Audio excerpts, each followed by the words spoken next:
A huge white skeleton appears out of the darkness.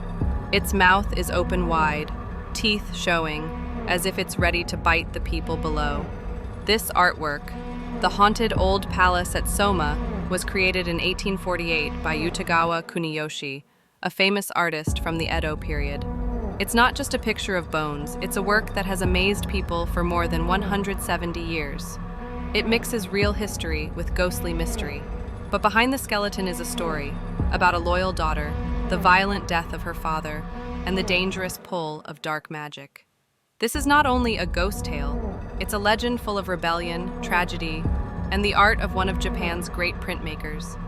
We'll learn where this story came from, look closely at the print's details, and see why it still captures the imagination today.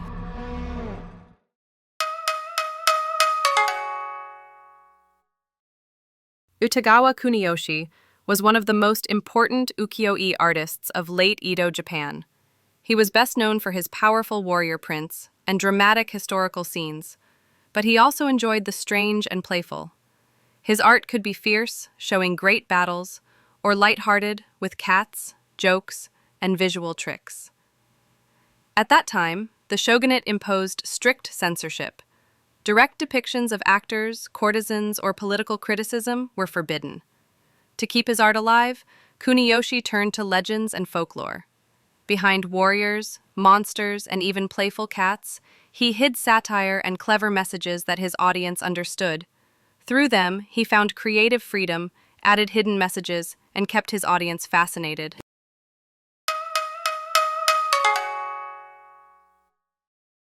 Our story takes place in the ruins of the Soma Imperial Palace, once built by the rebel warlord Taira no Masakado.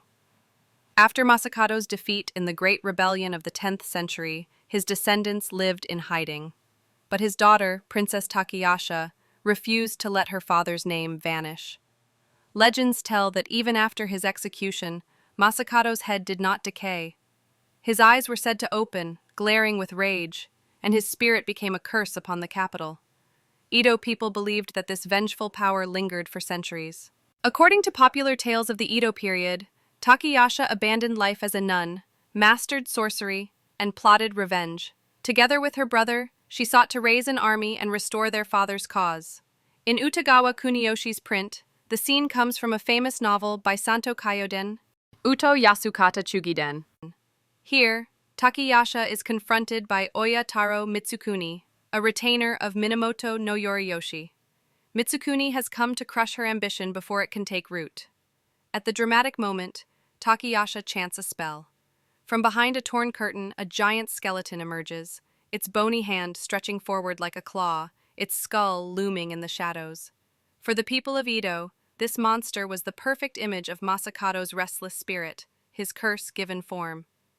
Mitsukuni stands firm, glaring at the monster, while Takiyasha unrolls a scroll to recruit allies for her cause. For audiences in Edo, Japan, this was thrilling, not only a tale of ghosts and rebellion, but also of a woman who dared to fight back with magic. Kuniyoshi, famed as the master of warrior prints, took inspiration from Kyoden's novel and even from earlier works by Hokusai. This giant skeleton, later called Gasha Dokuro, would live on far beyond Kuniyoshi's time, becoming a familiar figure in kabuki plays, ghost stories, and even modern anime and games.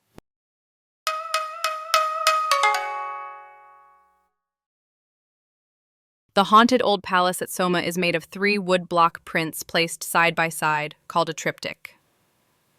Princess Takiyasha stands on the left, casting her spell.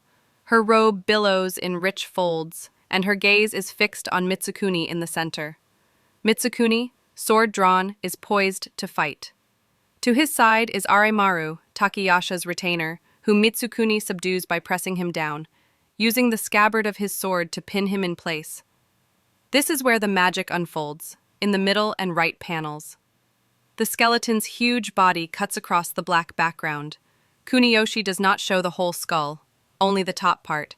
This makes it feel even bigger, as if it continues outside the frame. The bones are drawn with great care. Smooth lines for the ribs, soft shadows for the spine, sharp edges for the fingers.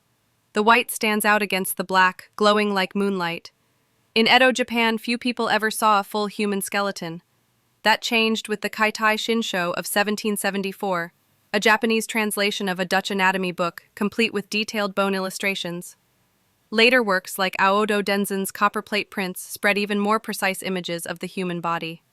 With this new knowledge in the air, Kuniyoshi's giant skeleton in The Haunted Old Palace at Soma feels especially striking. Its lifelike detail suggests he may have drawn inspiration from these medical texts, though his exact source remains a mystery. What is clear is that Kuniyoshi transformed science into haunting art. Our eyes move from the human drama on each side to the giant figure in the middle, then back again. It is this interplay between narrative, character, and spectacle that makes the triptych so powerful.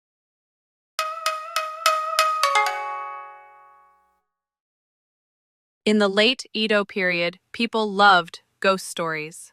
Kabuki theaters staged plays filled with vengeful spirits. Storytellers traveled from town to town with long illustrated scrolls of monsters, unrolling them piece by piece to shock their audiences.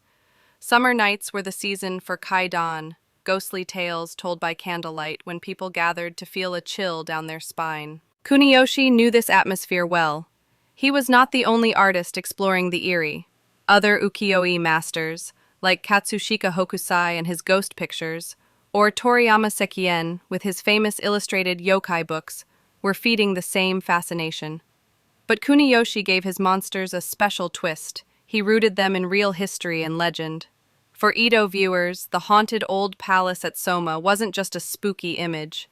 It was a picture that blended their love of ghost stories with the tragic history of Taira no Masakado and his daughter. Seeing the giant skeleton rise across 3 panels, they would have recognized both a terrifying monster and the restless spirit of a rebel who defied the throne. This combination, real historical drama, folklore, and supernatural spectacle, made the print unforgettable. It wasn't only frightening, it spoke to people's imagination, their memory of old legends, and their thrill for the uncanny.